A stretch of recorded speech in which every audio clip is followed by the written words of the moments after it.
আসসালামু আলাইকুম। আমি সুলাইমান আহমেদ। তো অবশেষে আমাদের সাদা বাহাদুরকে আসলে বিক্রি করে দিলাম।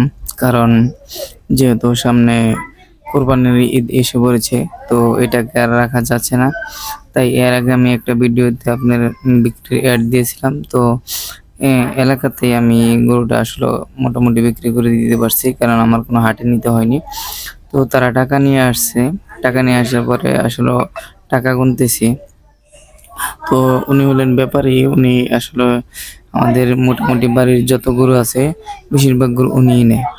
তো গরু বাইর করতে চাচ্ছিলাম, কারণ গরু এটা আসলে ২ বছর যাবৎ, যেহেতু মানে বাচ্চা হওয়ার পর থেকেই এটা খামারের ভিতরে। তো এটা বের হতে চায় না, অনেক লাফালাফি।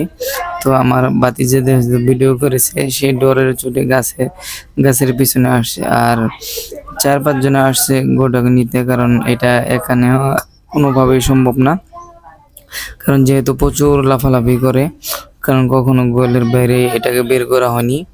তো এই কারণে এটা অনেক লাফালাফি শুরু করে দেয়। আসলে আমি ১০-১২ দিন যাবৎ আরকি হসপিটাল ছিলাম। তো এই কারণে আমি যেহেতু ভিডিওটা করতে পারিনি, তো আমার ভাতিজা আসলে ভিডিওটা করেছে। তো এটা এক প্রকার গাছ ভেঙে ফেলাবে এরকমই একটা অবস্থা।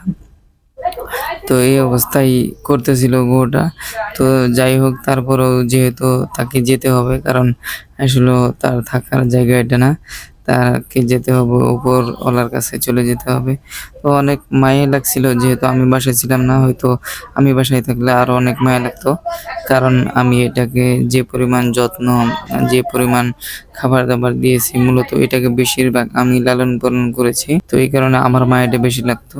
তাই আমি বাসায় ছিলাম না। তো আমার ভাতিজা তাই এই ভিডিওটা করে রাখে। সকলকে ধন্যবাদ। আসসালামু আলাইকুম।